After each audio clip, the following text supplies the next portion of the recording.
anugerah demi anugerah kita jumpai di dalam sepanjang perjalanan hidup kita. Termasuk ketika malam hari ini kita boleh sekali lagi beribadah di hadapan Tuhan. Itu adalah satu anugerah yang Tuhan berikan kepada setiap kita. Rekan-rekan sekalian, di dalam perjalanan hidup kita ketika kita mengikut Tuhan, mungkin ada masa-masa ketika kita begitu jauh daripadanya. Ada masa-masa kita merasa lelah, dan mungkin kita merasa relasi kita dengan Tuhan tidak begitu baik. Namun rekan-rekan sekalian, apapun yang kita lalui, bagaimanapun kita menjalani hidup kita, satu hal yang perlu terus kita sadari adalah bahwa cinta sejati dari Tuhan itu tidak pernah meninggalkan kita. Oleh karena itu rekan-rekan sekalian, di awal ibadah ini saya mengajak kita menaikkan satu pujian untuk mengarahkan hati kita. Pujian yang berjudul Cinta Sejati. Mari kita kembali merenungkan hidup kita dan betapa besarnya cinta sejati Allah di sepanjang hidup setiap kita. Mari kita naikkan pujian ini.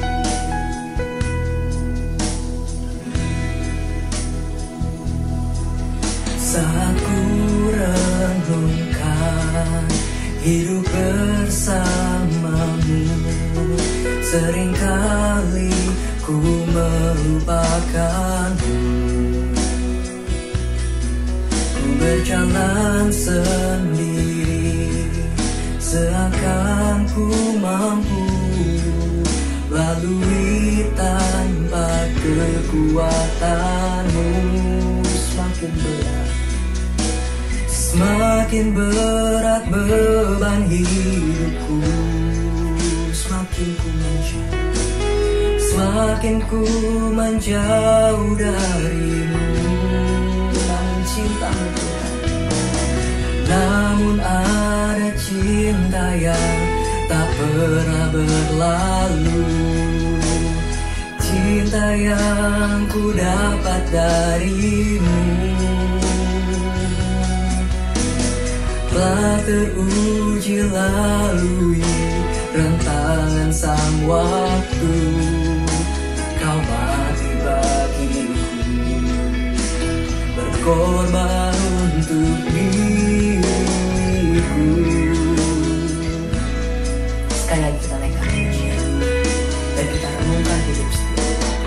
Ku renungkan hidup bersamamu, seringkali ku melupakanmu. Ku berjalan sendiri, seakan ku mampu lalui tanpa kekuatanmu. Semakin berat beban hidupku, semakin ku menjauh darimu.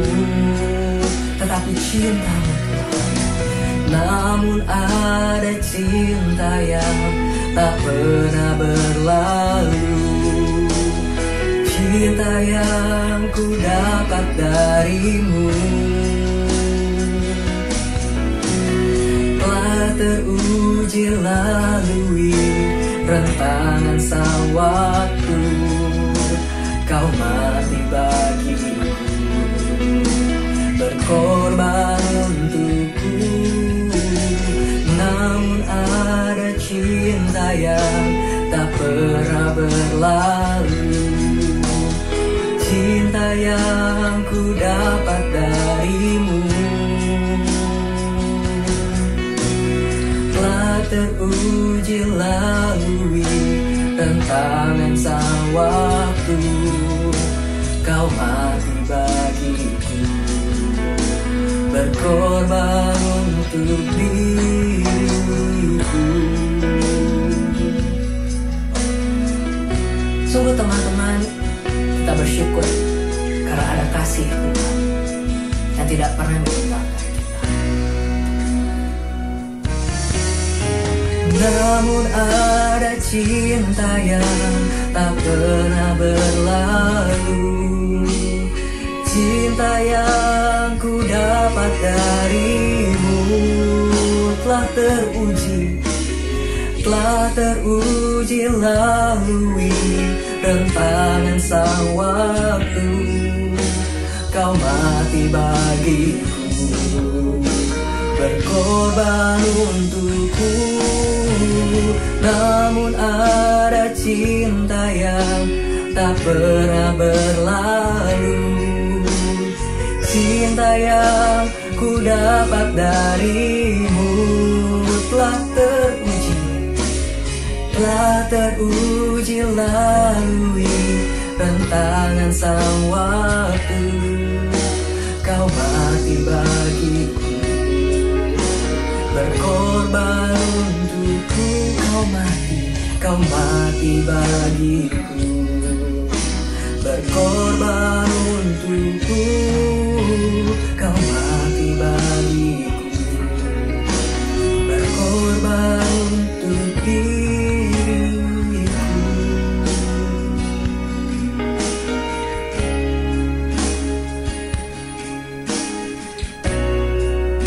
Mari kita berdoa. Terima kasih ya Bapa untuk kasih-Mu, cinta sejati yang tidak pernah meninggalkan kami. Bagaimanapun kami melukai hati-Mu, betapapun kami berdosa di hadapan-Mu, kami sungguh bersyukur Tuhan kalau kasih-Mu tidak pernah meninggalkan setiap kami, melewati berbagai hal di sepanjang hidup kami. Oleh karena itu Tuhan, pada saat malam hari ini kami datang mengaku dosa kami, memohon pengampunan daripada-Mu, sehingga ketika kami beribadah pada malam hari ini kami boleh sungguh dilayakkan. Ketika kami menaikkan pujian, ketika hati kami menyembah, seluruh penyembahan kami ini boleh sungguh memperkenankan hati-Mu dan boleh menyukakan hati-Mu. Kami serahkan Tuhan sepanjang ibadah kami pada malam hari ini. Ketika kami beribadah di rumah kami masing-masing, kami mohon kuat kuasa Roh Kudus boleh menaungi setiap kami, sehingga dimanapun kami beribadah saat ini, kami boleh sungguh beribadah dengan segenap hati, dengan segenap jiwa kami. Pimpin kami ya Tuhan, pimpin kami. Inilah doa kami Tuhan, syukur kami dan penyembahan kami. Hanya dalam nama anak-Mu Yesus Kristus kami berdoa. Amin. Rekan-rekan sekalian, kita sudah memasuki bulan Desember ya, dan kita sudah memasuki minggu Advent yang pertama dan akan segera memasuki minggu Advent yang kedua. Teman-teman, di masa-masa ini kita bersama-sama mengarahkan hati kita untuk mempersiapkan hati menyambut hari kelahiran Tuhan Yesus. Teman-teman sekalian, masa Advent ini berbicara tentang pengharapan. Teman-teman, tema besar dari Advent itu adalah tentang pengharapan. Sebab pengharapan adalah salah satu kunci di dalam kehidupan umat Kristen. Dan teman-teman, tanpa pengharapan, kita mungkin tidak bisa memiliki sukacita. Sebab teman-teman, kalau kita hanya melihat realita yang di depan kita, sangat mudah kita hanya melihat kesulitan-kesulitan yang ada, bukan? Kalau kita hanya melihat kondisi hidup kita saat ini yang mungkin tidak kita sukai, maka akan mudah sekali sukacita itu hilang dari hati kita. Namun teman-teman, pengharapan di dalam Tuhan, pengharapan yang bukan cuma sekadar optimisme, ya, pengharapan yang lebih daripada sekadar pikiran positif, tetapi pengharapan di dalam Tuhan, itulah sumber sukacita kita, teman-teman. Oleh karena itu teman-teman, saat ini saya ingin mengajak kita menaikkan pujian kedua kita, yaitu sukacita surga. Sebab di dalam Tuhan ada sukacita, dan sukacita dari surga itulah yang menjadi kekuatan bagi jiwa kita. Mari kita naikkan pujian ini. Mari teman-teman, kalau teman-teman bisa bangkit berdiri, saya undang setiap kita untuk bangkit berdiri. Kita akan sama-sama dengan penuh sukacita. Mari kita naikkan pujian ini. Kita amini bahwa ada sukacita surga dalam hati setiap kita. Terima sukacita surga, sebab itulah kekuatan bagi jiwa kita. Terima sukacita surga, itulah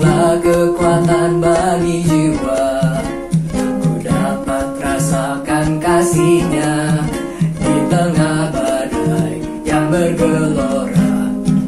Terima sukacita surga, itulah kekuatan bagi jiwa.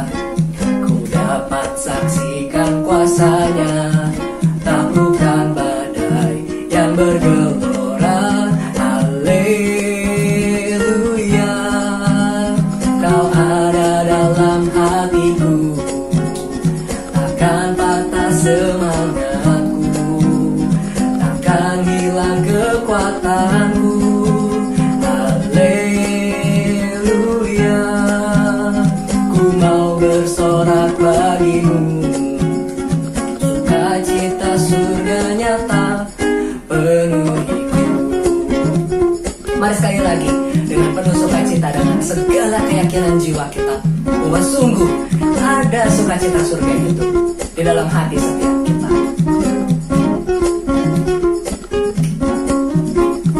Terima sukacita surga, itulah kekuatan bagi jiwa.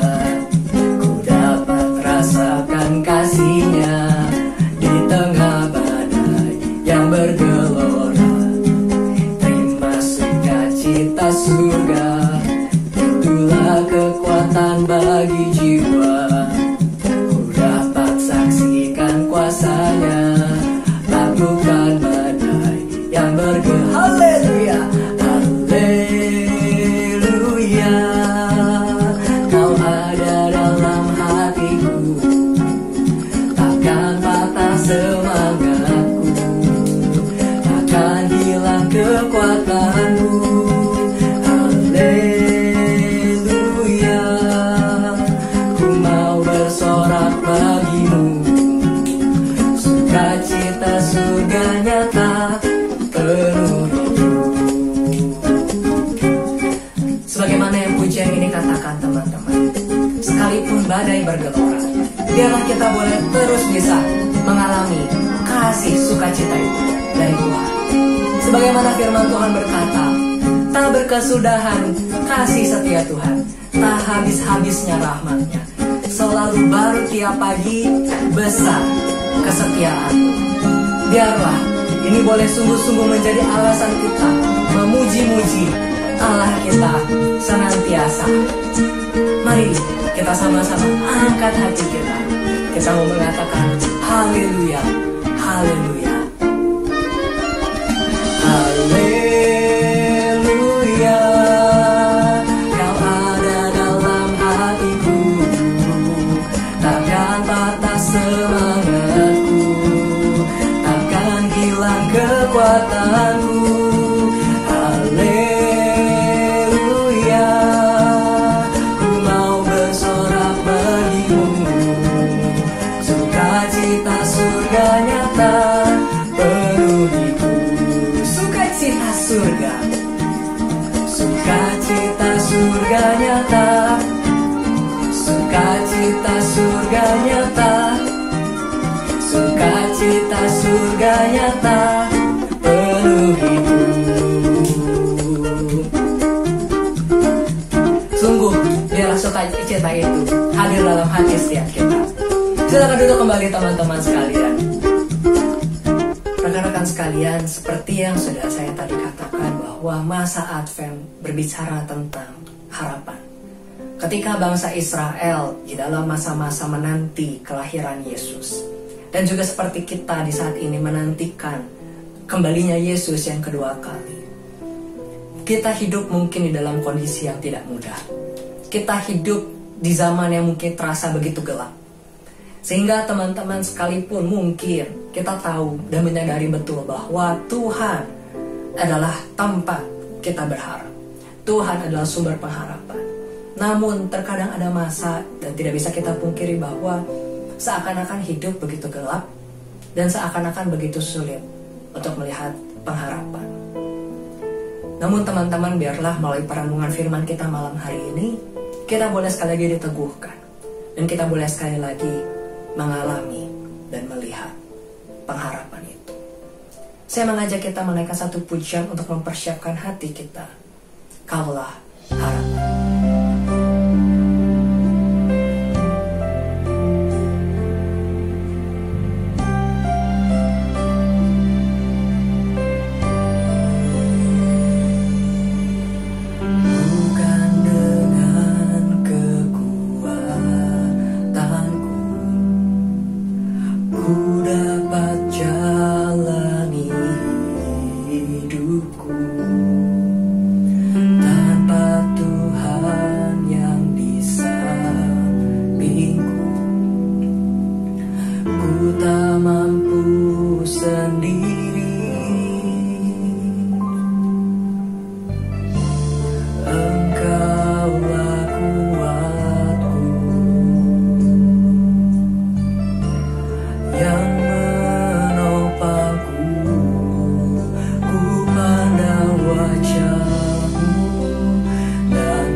pengharapan itu boleh sama-sama mengisi hati kita, mempersiapkan hati kita saat ini untuk menyambut firman.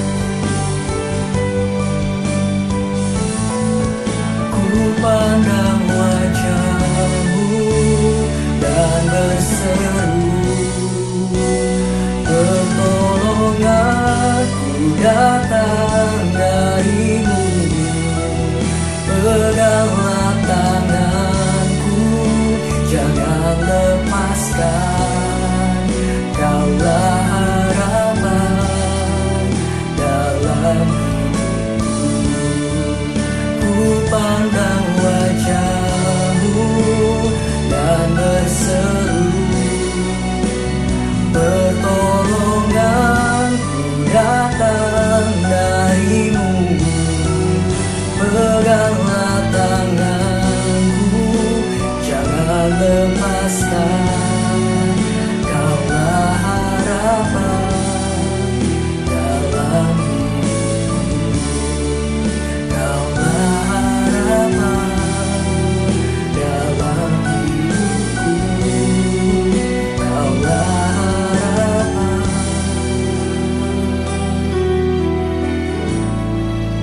dalam hidupku.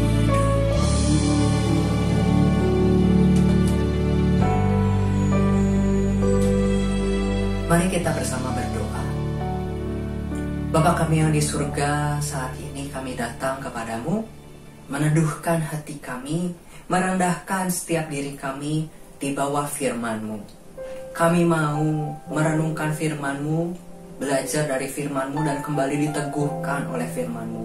Oleh sebab itu Tuhan, ajarlah kami, arahkanlah hati kami kepada Engkau, sehingga di waktu pemberitaan firman ini sungguh boleh menjadi waktu yang berarti bagi setiap kami. Terima kasih Tuhan. Hanya dalam nama anak-Mu Yesus Kristus kami berdoa. Amin. Rekan-rekan sekalian, malam hari ini saya mengajak kita untuk merenungkan satu tema, yaitu mencari harapan. Teman-teman, tidak ada harapan atau hopeless.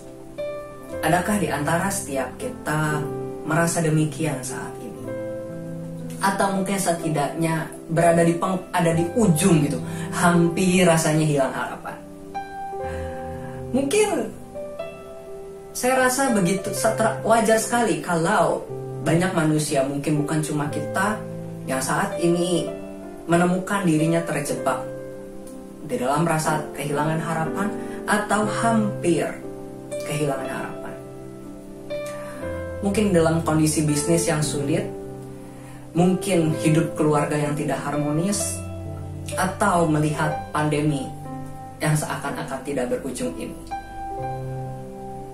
Mungkin jika kita mengalami setiap hal yang sulit di dalam hidup kita untuk waktu yang singkat, seperti mungkin ketika kita masih di beberapa bulan awal masa pandemi, sebelum kita menginjak bulan-bulan ini, mungkin mudah bagi kita untuk bisa tetap berharap dan positif melihat masa depan, kalau kita belum atau tidak harus menunggu terlalu lama. Namun teman-teman, jika masa sulit yang kita hadapi ini berlarut-larut dan seakan tidak berujung, maka sanggupkah kita bertahan dan tetap melihat harapan? Rekan-rekan sekalian, berbicara tentang harapan, saya selalu ingat pada sebuah video berdurasi 3 menit yang berjudul The Candy Experiment. Ya, ini sebuah video dari YouTube channel dari Marathon Church yang saya ingin ajak kita bersama untuk lihat sejenak.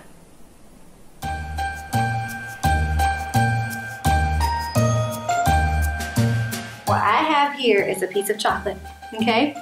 I'm gonna sit it right in front of you on the table. And listen, I have to leave for a few minutes. So what you can do is either eat this chocolate right now, or you can wait till I get back and I'll give you a surprise that's in this box. But while I'm gone, you can't look in the box, okay? So you get to decide. You can either eat the chocolate or wait till I get back and find out what's in that box. You understand? Sound good?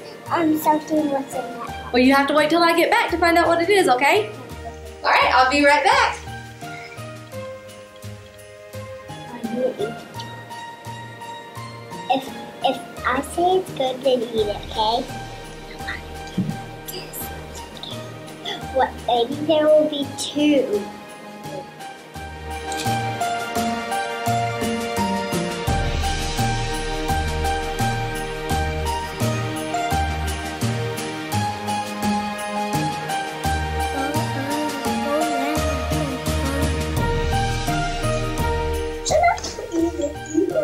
No.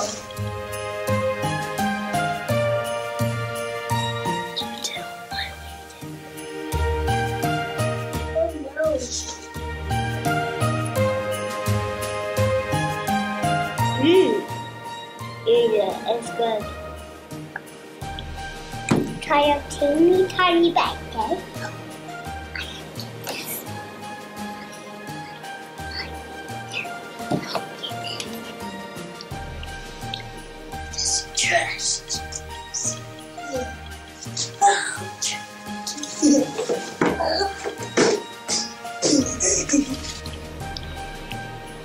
Oh my gosh, that's so good.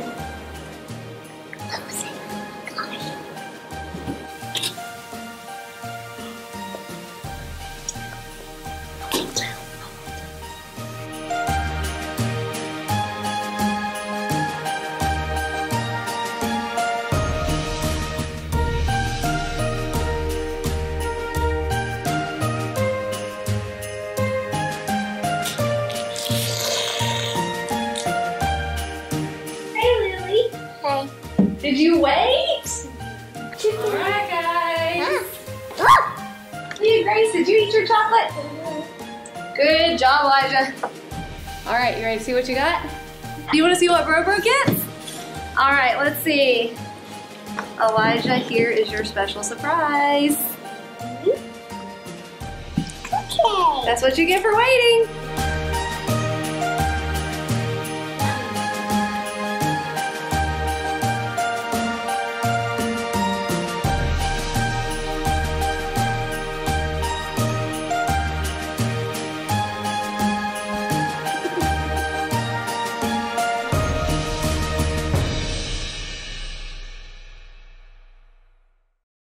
Rekan-rekan sekalian, anak-anak tadi di video tadi diminta untuk menunggu.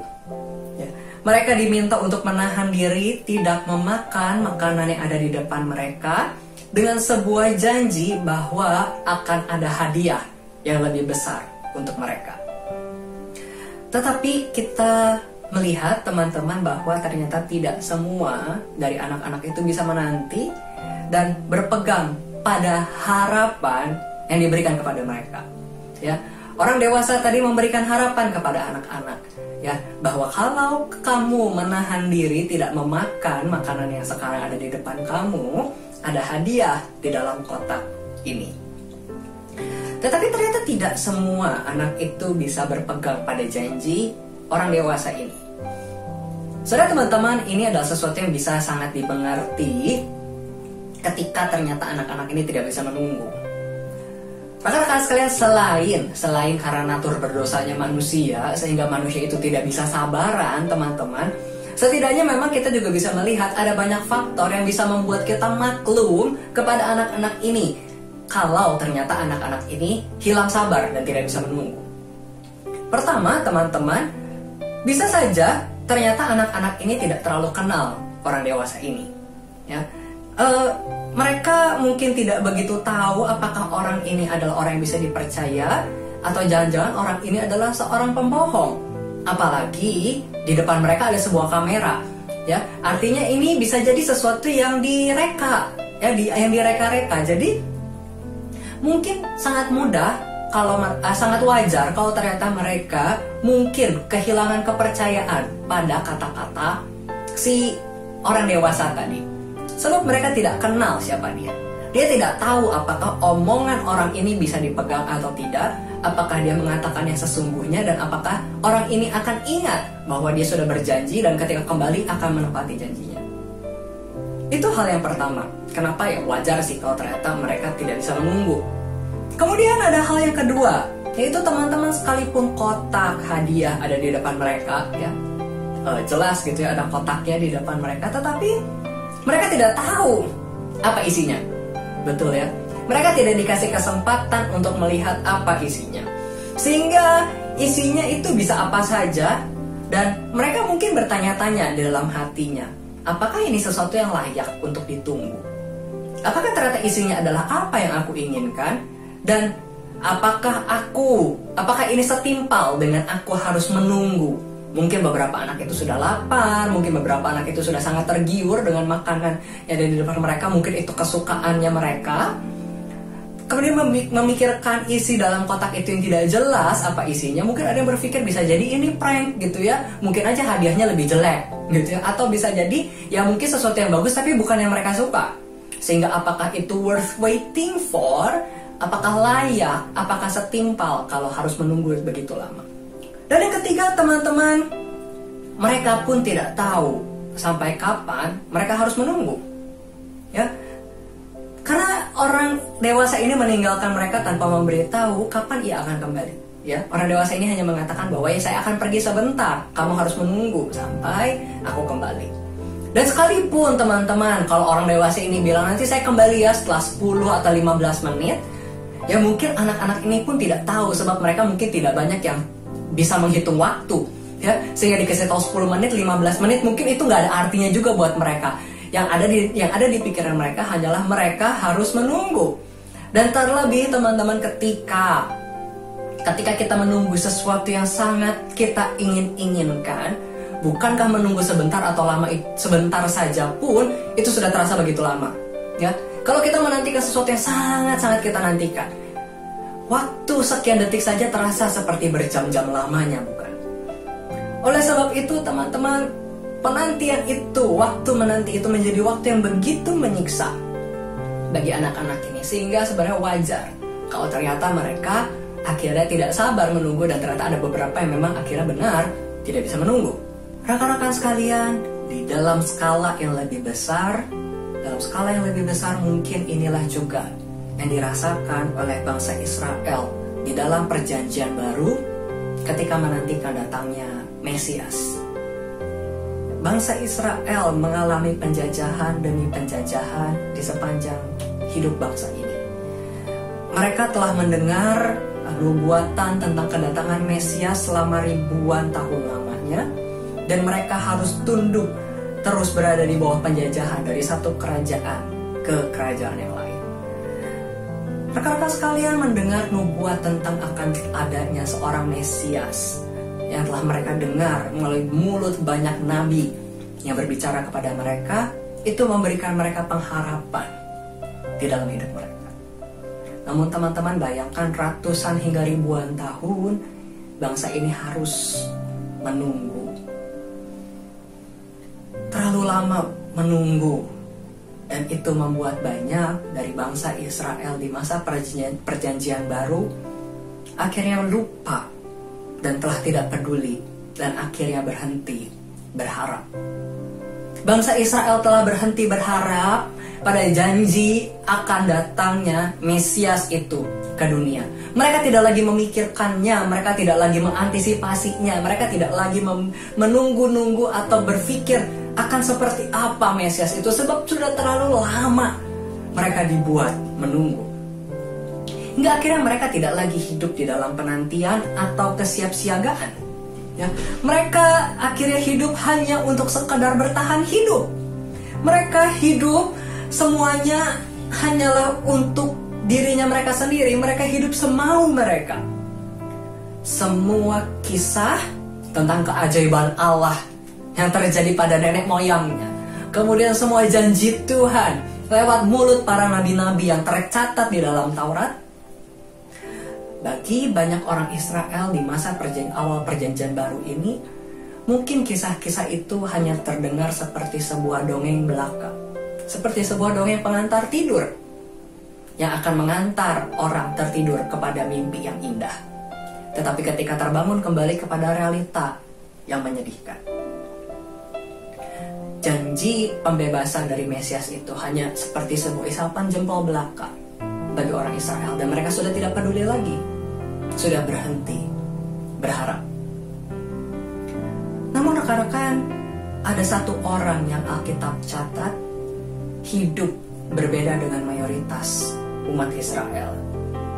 Ketika umat Israel telah berhenti menunggu, ketika mayoritas umat Israel telah berhenti berharap, ada satu orang yang dicatat di dalam Alkitab yang tetap berpegang pada pengharapan. Mari saya akan mengajak kita membaca satu bagian firman Tuhan dari Injil Lukas. Lukas 2 ayat 25-33. Adalah di Yerusalem seorang bernama Simeon.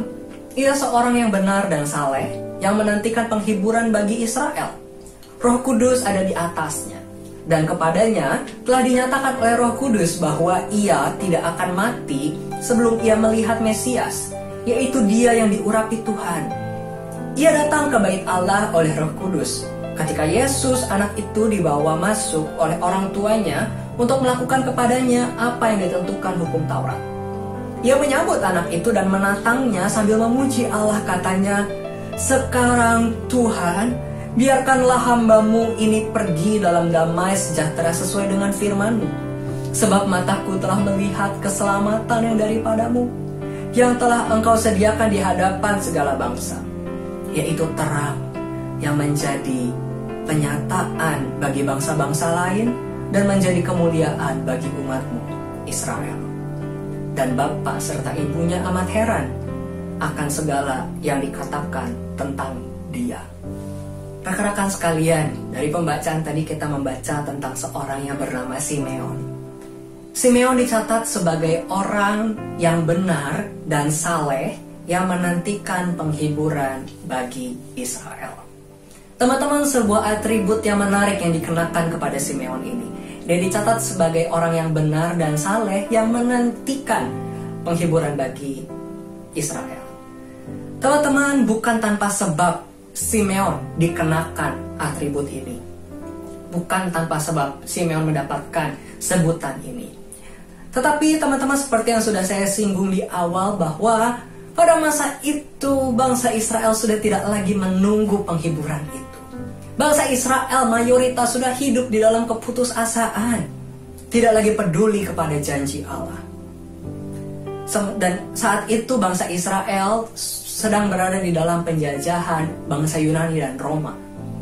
Sehingga mereka tidak lagi memusingkan tentang Allah. Mereka hanya datang beribadah sekedar beribadah. Dan yang menjadi fokus hidup bangsa Israel adalah ya untuk bertahan hidup, untuk sekedar melewati masa sulit ini. Dan mereka sudah tidak lagi peduli soal kedatangan Mesias itu dalam hidup mereka. Hidup mereka tidak ada harapan dan begitu menyedihkan. Namun teman-teman, kita melihat apa yang dilakukan Simeon sepanjang hidupnya menanti. Teman-teman, ada satu bagian yang menarik ketika dikatakan bahwa Simeon itu mendengar bahwa Roh Kudus berkata kepada dirinya bahwa dia tidak akan mati sebelum dia melihat Mesias. Teman-teman, satu sisi ini adalah satu janji pengharapan yang menenangkan jiwa sebenarnya, dan ini satu privilege untuk Simeon. Tetapi teman-teman, di sisi lain ini juga adalah sebuah janji yang sesungguhnya tidak mudah untuk dipegang. Sebab teman-teman, kalau mau dibilang pasti atau tidak, teman-teman, janji ini adalah janji yang tidak bisa diukur kapan terjadinya. Artinya teman-teman, seperti bangsa Israel yang lain, Simeon tidak punya kepastian kapan Allah akan menepati janjinya. Teman-teman, Roh Kudus berkata kepada Simeon, "Kamu tidak akan mati sebelum lihat Mesias." Sebelum aku mati, ya, sebelum Simeon mati, itu tuh waktu yang gak singkat juga, teman-teman. Ya, dan bahkan kita tahu bahwa ketika Simeon berjumpa dengan Yesus yang masih kecil itu, ketika Simeon berjumpa dengan bayi Yesus itu, Simeon sudah lanjut usia, teman-teman. Maka bayangkan teman-teman, kita nggak tahu kapan Simeon dengar janji dari Roh Kudus itu, tetapi kita jelas tahu bahwa Simeon menanti itu dengan begitu lama. Dan bukan dalam waktu yang pasti. Nggak tahu juga kapannya. Nggak exact, nggak dibilang nanti kamu umur 70 ya ketemu Yesus. Sehingga baru tuh umur 69 tuh baru nunggu-nunggu, tahun depan mau ketemu. Enggak. Cuma dibilang kamu sebelum mati akan ketemu. Sebelum matinya kapan? Pas masih sehat, pas udah sakit, pas udah umur berapa matinya juga kan gak ada yang tahu. Sehingga teman-teman, buat Simeon juga untuk menantikan Mesias itu bukan satu perkara yang sebenarnya mudah sebagai manusia. Namun teman-teman, kita melihat bahwa Simeon dengan setia. Sebab Alkitab mencatat dia adalah orang yang benar dan saleh. Itu menunjukkan bahwa orang Simeon adalah orang yang memelihara hidupnya. Di dalam penantiannya, di dalam segala kemanusiaannya, dia hidup setia, saleh dan benar. Dan rekan-rekan sekalian, kita lihat apa yang dijumpai Simeon. Penantiannya kepada Tuhan itu tidak sia-sia. Teman-teman, sukacita yang tidak terkira dirasakan Simeon. Hingga akhirnya Simeon berkata, sekarang Tuhan, biarkanlah hamba-Mu ini pergi dalam damai sejahtera sesuai dengan firman-Mu. Teman-teman sekalian, ini adalah gambaran kepuasan jiwa yang penuh dalam diri Simeon. Hingga sederhananya Simeon itu berkata, ya Tuhan, kapan saja aku mati, aku sudah siap. Sebab dia sudah menemukan, dan dia menemukan Tuhan adalah sumber pengharapan yang bisa dipegang. Dia menemukan Tuhan menggenapi janjinya di dalam hidupnya. Sebab itu dia bisa merasakan kepuasan yang luar biasa. Tetapi teman-teman, kepuasan akan pengharapan itu tidak serta-merta datang hanya karena Tuhan menepati janjinya. Tetapi karena Simeon memegang terus janji itu, Simeon terus menantikan janji itu. Sehingga teman-teman, ketika Tuhan menjawab doa Simeon, ketika Tuhan menepati janjinya, Simeon itu terus menanti-nantikan, sehingga setiap jawaban Tuhan sekecil apapun itu, Simeon bisa merasakannya. Artinya teman-teman, sederhananya begini teman-teman. Di rumah Allah, sekian banyak orang, ketika Maria dan Yusuf membawa Yesus yang masih kecil itu ke sana. Kenapa?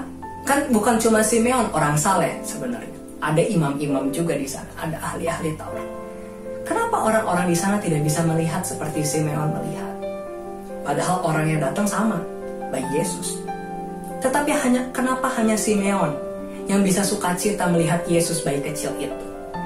Simeon tidak melihat Yesus ketika sudah umur 30 dan melakukan mujizat pertamanya. Enggak. Simeon tidak menyaksikan bagaimana Yesus berkata-kata dengan ajaib, masih bayi, belum bisa ngomong. Simeon tidak melihat apa-apa sebenarnya yang bisa manusia, dan Simeon sendiri sebenarnya tidak melihat tanda ajaib apapun di dalam diri Yesus yang masih kecil itu. Tetapi karena Simeon menanti-nantikan itu, sehingga tanda sekecil apapun itu, bahkan ketika Yesus masih seorang bayi pun, jiwanya, hatinya memiliki kepekaan yang luar biasa, sehingga dia tahu kalau ini adalah jawaban Tuhan atas pengharapannya. Sebab dia terus berpegang pada pengharapan itu. Di sepanjang hidupnya dia tidak pernah melupakan pengharapan itu sedetik pun. Sehingga ketika dia berjumpa dengan jawaban dari segala pengharapannya, sukacitanya tidak terhingga. Sukacitanya berlimpah. Teman-teman sekalian, melihat kisah Simeon ini, kita melihat bahwa satu bukti lain bahwa penantian kita kepada janji Tuhan itu tidak akan pernah sia-sia. Dan teman-teman, saat ini, hari ini, kita mungkin tidak seperti Simeon dan bangsa Israel yang lain yang menantikan kelahiran Yesus. Tidak lagi menantikan kedatangan Mesias yang lahir ke dunia. Namun saat ini kita sedang dalam masa penantian akan kedatangan Yesus yang kedua. Yesus datang kembali sebagai hakim atas dunia. Namun teman-teman, bagaimana kita bisa tetap hidup setia, saleh, dan berpengharapan seperti Simeon? Bagaimana di dalam penantian yang panjang ini, yang kita tidak tahu kapan waktunya, dan di tengah dunia yang begitu gelap dan seakan-akan tidak ada harapan, bagaimana kita bisa menjadi seperti Simeon? Tetap setia dan saleh di dalam penantian yang panjang, dan tetap berpengharapan di dalam dunia yang tidak ada harapan. Rekan-rekan sekalian, saya senang sekali melihat video-video ketika orang-orang itu melakukan aksi heroik Ya, artinya mungkin banyak dari kita sering melihat video-video tuh orang yang mengorbankan diri, entah untuk menyelamatkan binatang ya, atau menyelamatkan orang lain ya, yang begitu heroik yang tertangkap oleh kamera. Ya, dan video-video itu sering diberi judul bahwa iman terhadap kemanusiaan itu masih ada. Ya, this is restoring our faith at humanity. Ya, artinya sering kita di dalam dunia yang gelap ini kita mungkin sudah kehilangan harapan akan kemanusiaan. Mungkin kita sering melihat manusia itu begitu jahat. Begitu kita melihat bahwa manusia itu bisa begitu licik, saling menusuk satu sama lain. Tetapi teman-teman, di dalam dunia yang korup dan jahat ini, ketika kita atau setidaknya saya melihat ada cuplikan-cuplikan video singkat ketika orang-orang berbuat baik, ketika orang-orang menolong untuk orang lain tanpa pamrih, mengorbankan dirinya untuk makhluk lain, itu menjadi satu hal yang dikatakan itu restoring our faith in humanity. Ya, membangkitkan kembali pengharapan kita, iman kita terhadap kemanusiaan, membuat kita kembali tersadarkan bahwa ternyata kemanusiaan itu belum mati. Teman-teman, itu di dalam satu aspek yang luas, kemanusiaan. Namun kemudian saya menemukan ternyata ini juga bisa menjadi satu blueprint atau satu prototipe untuk kita aplikasikan di dalam hidup kita sebagai orang percaya. Kalau kita merasa iman kita kepada Tuhan mulai lemah, kalau kita merasa kita mulai kehilangan harapan akan Allah, maka teman-teman jangan lari jauh-jauh dari gereja. Artinya teman-teman, carilah kekuatan dari sesama. Carilah rekan saudara seiman yang engkau bisa percaya, yang engkau lihat dewasa imannya, yang kepadanya kamu bisa berbagi cerita, kamu bisa mendengarkan kesaksian hidupnya. Atau ya, jangan jauhkan dari pertemuan-pertemuan sekalipun saat ini online teman-teman, ketika ada kesempatan-kesempatan untuk bersekutu dan mendengarkan sharing. Teman-teman, gereja di masa pandemi ini juga terus berusaha teman-teman agar kita sebagai umat Tuhan tidak terputus dan bisa saling menguatkan satu sama lain. Ya, di Pemuda kita tetap bikin persekutuan dan bukan hanya di YouTube tetapi lewat Zoom. Itu agar kita bisa tetap saling terkoneksi, saling menguatkan lewat cerita hidup kita. Juga di level jemaat umum ada temu kangen Selasa. Setiap Selasa kita juga ada pertemuan Zoom dengan semua jemaat umum. Dan juga ada seminar-seminar, ada pertemuan-pertemuan lain yang seperti yang baru diadakan minggu lalu juga. Teman-teman, itu semua diadakan bukan semata-mata karena program atau supaya gereja kelihatan sibuk. Enggak, teman-teman, buat apa kalau cuma mau sibuk? Teman-teman, semua itu dibuat agar kita di masa-masa yang mungkin sulit untuk melihat harapan itu, di masa-masa yang sulit ini agar kita bisa tetap melihat harapan. Agar kita bisa saling menguatkan, agar kita bisa saling meneguhkan satu sama lain, agar kita tidak putus harapan, agar ketika kita mencari harapan, kita bisa menemukan harapan itu dari sesama kita. Namun teman-teman, bukan hanya dari sesama, sebab kalau kita melihat kehidupan Simeon, mungkin Simeon tidak punya banyak orang yang bisa menjadi sandarannya untuk melihat hal itu. Ya, tentu saya yakin bahwa bukan hanya Simeon yang hidup saleh, pasti ada orang-orang lain, tetapi minoritas. Artinya mungkin mayoritas ya dia melihat juga orang-orang di sekitarnya adalah orang-orang yang jahat, sehingga mungkin juga sulit untuk bisa terus melihat hal itu, melihat dari sesama. Tetapi kemudian saya yakin ada hal lain yang juga yang meneguhkan selain dari melihat kesaksian sesama. Maka hal yang kedua adalah dengan berpegang terus pada firman-Nya. Artinya teman-teman, kalau kita melihat Simeon, hal utama, mungkin Simeon tetap melihat bagaimana kesaksian orang di sekitarnya, mungkin ada yang baik, ada yang tetap membangkitkan semangatnya di dalam hidupnya menanti Mesias. Namun di sisi lain, hal utama yang Simeon pegang adalah firman Allah dalam hidupnya. Dia tahu betul dan dia yakin betul akan perkataan Allah itu. Dia meyakini bahwa Allah adalah Allah yang menepati janjinya dan tidak akan ingkar. Oleh sebab itu Simeon terus berpegang pada pengharapan itu dan tidak pernah melupakan harapan itu. Oleh sebab itu teman-teman, Simeon bisa tetap setia sampai akhir. Dan teman-teman, begitupun juga dengan kita saat ini teman-teman. Firman Tuhan yang telah tercatat di dalam Alkitab yang diilhamkan kepada setiap penulis-penulisnya dan kita pegang hari ini adalah firman yang tidak pernah berubah.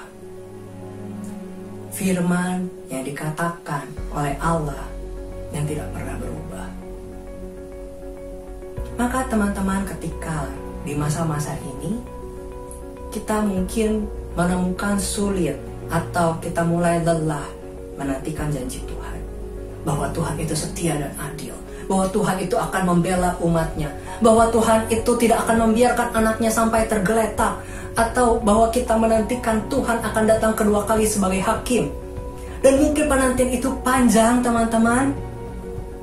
Maka teman-teman, marilah kita terus percaya dan beriman kepada firman-Nya. Yakin kepada firman itu sendiri, kepada Allah sendiri yang tidak akan pernah berdusta.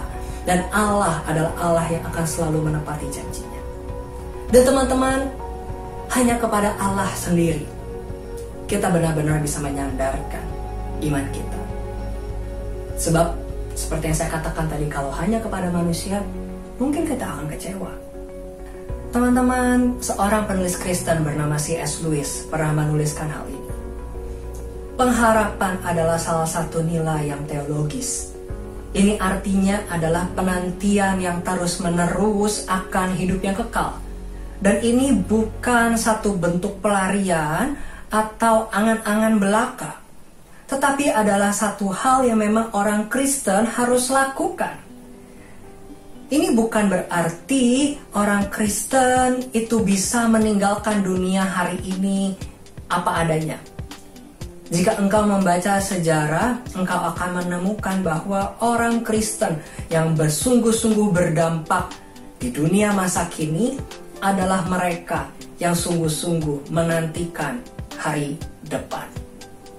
Teman-teman, orang-orang di dunia yang tidak mengenal Tuhan banyak berpikir bahwa orang Kristen punya jaminan hidup kekal, mencari-cari pengharapan di hari akhir itu hanya sebagai sebuah pelarian. Ya, karena hidup susah, maka mencari-cari surga yang mungkin bisa menjadi penghiburan ketika stres, ketika merasa susah. Dan mereka, orang dunia banyak berpikir bahwa akhirnya itu juga yang membuat orang Kristen menyepelekan hidup di dunia. Membuat orang Kristen hanya sibuk soal akhirat nanti. Soal dunia di masa kini, orang Kristen menjadi sangat bodoh gitu. Orang Kristen jadi tidak punya ambisi, tidak punya semangat untuk bisa hidup sukses ya, atau bisa hidup bermoral yang sangat baik. Sebab menurut orang-orang dunia kan orang Kristen sudah punya pengharapan hidup kekal di surga nanti ya. Jadi yang dipikirin surga nanti. Hidup di masa kini itu jadi seadanya. Namun sesungguhnya teman-teman, pengharapan pada Kristus, pengharapan akan janji Allah tidaklah demikian. Justru teman-teman, ketika kita dengan segenap hati dan sungguh-sungguh beriman pada pengharapan dari Allah, kita akan menjadi orang yang hidup dengan sungguh-sungguh di dunia. Dan kita bukan hanya akan mengerjakan hal-hal yang urusannya rohani saja, tetapi pengharapan akan Tuhan itu akan menggerakkan kita untuk hidup bagi Tuhan di seluruh aspek hidup kita. Dan kita akan menjadi orang yang hidup dengan keseluruh kesungguhan di berbagai aspek di hidup kita. Teman-teman sekalian, pada akhirnya jadi seperti anak-anak yang dengan sabar menanti, yang dengan sekuat tenaga memfokuskan segala tenaganya untuk menahan diri untuk bisa memperoleh hadiah yang lebih besar. Ya. Karena anak-anak yang bertahan itu adalah anak-anak yang punya pengharapan.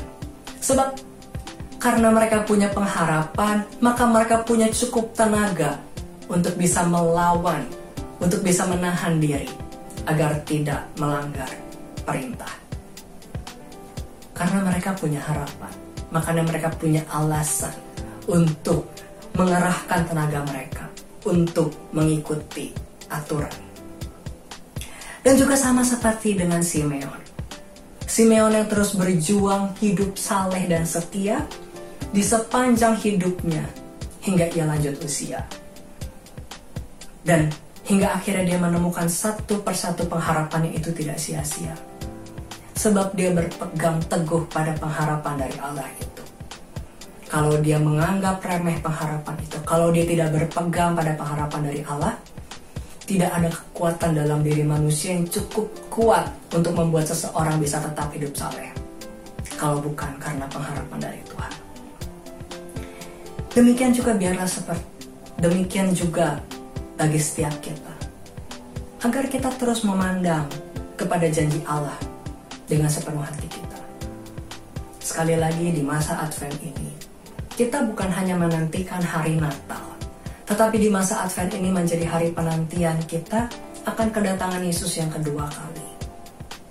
Dan biarlah kita bisa terus hidup dengan sepenuh hati, dengan sepenuh tenaga, dengan kesungguhan hati. Sebab kita tahu pengharapan itu pasti akan Tuhan genapi. Mari kita mohon kekuatan dari Tuhan. Kita berdoa. Bapa kami yang di surga, saat ini kami datang kepadamu. Kami bersyukur Tuhan, ketika kami boleh diingatkan akan pengharapan yang Engkau berikan dalam hidup setiap kami. Bahwa Engkau Allah yang setia dan adil, Engkau Allah yang tidak pernah ingkar di dalam hidup umatnya, dan Engkau Allah yang akan menepati janji-Mu. Dan biarlah Tuhan kami bisa seperti Simeon, hamba-Mu yang setia, menanti janji-Mu. Demikian juga setiap kami di masa-masa kami di tengah dunia ini, terus setia menanti janji-Mu, tidak kehilangan harapan di dalam hidup kami. Sekalipun di dalam hidup kami begitu banyak kesusahan, dalam hidup kami mungkin begitu banyak duka yang menghadang hidup kami. Namun Tuhan, tolonglah kami agar kami bisa terus punya pengharapan di dalam-Mu, agar kami boleh terus punya kekuatan untuk bersandar dalam janji-Mu. Terima kasih ya Tuhan. Hanya dalam nama anak-Mu Yesus Kristus kami bersyukur dan berdoa. Amin. Rekan-rekan sekalian, sebelum kita mengakhiri persekutuan kita malam hari ini, saya ingin mengingatkan minggu depan teman-teman, minggu kedua kita akan ketemu di Zoom ya teman-teman, jadi jangan lewatkan. Saya rindu kita boleh sekali lagi kembali bertemu ya di pertemuan Zoom ini, supaya kita bisa kembali saling menguatkan, saling mendoakan satu sama lain. Dan teman-teman, yang kedua, jangan lupa besok kita juga akan ibadah masih online teman-teman, maka mari kita sama-sama ikuti ibadah online kita di jam 8 dan juga jam 10.30 di YouTube GKI Medan ini. Mari teman-teman, di masa Advent ini kita boleh semakin sungguh lagi mengarahkan hati kita kepada Tuhan, sehingga kita boleh sungguh-sungguh mengalami sukacita dari Allah itu di tahun ini. Oke teman-teman, sampai di sini persekutuan pemuda kita. Ya, mari kita terus berdoa juga untuk kondisi saat ini, supaya kita juga bisa segera bertemu lagi, bertatap muka seperti biasa dengan keadaan yang baik-baik. Oke teman-teman, sampai di sini, sampai ketemu lagi di lain waktu. Tuhan Yesus memberkati.